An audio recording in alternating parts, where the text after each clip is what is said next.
کتنا ضروری ہے کہ ہم اس بات کو اوائڈ کریں کہ کسی مسئلے کو ڈسکس کریں نہ کہ انڈیویجولس کو ڈسکس کریں. میں آپ کو مثال دیتا ہوں کہ انڈیا میں فار ایگزامپل مجھے یاد ہے کہ ان کے کسی بڑے چینل پہ ثانیہ مرزا صاحبہ کے کپڑے ڈسکس کیے جا رہے تھے کہ وہ ٹینس کھیلتے ہوئے جو کپڑے پہنتی ہیں وہ کتنے غیر اسلامی ہیں. تو مولانا وحید الدین خان صاحب بہت بڑا نام ہے, انہوں نے ٹیلی فون پہ لیا, ان سے کہا کہ جی ثانیہ مرزا صاحبہ جو کپڑے پہنتی ہیں وہ کیا اسلام کے مطابق ہیں یا نہیں.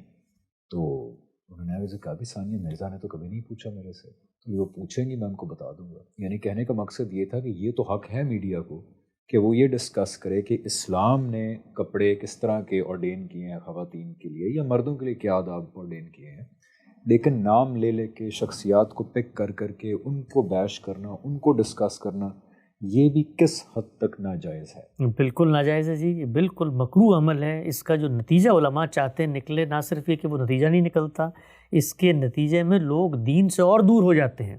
وہ یہ سمجھتے ہیں کہ یہ میری ذات کے اوپر اٹیک ہو رہا ہے. ان کو سرے بازار آپ ان کی عزت کو مجروح کر رہے ہوتے ہیں.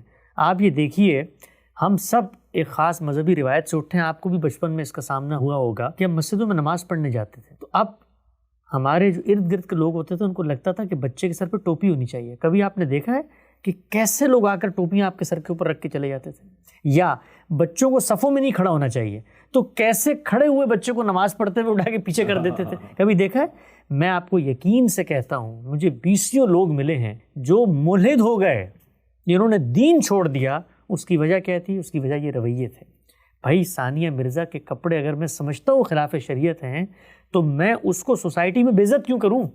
میں کیوں بتاؤں کہ بھائی یہ تو ایک فاحشہ خاتون ہے نعوذ باللہ؟ میں کیوں کہوں کہ اس کے دین میں دین کی کوئی پاسداری نہیں ہے؟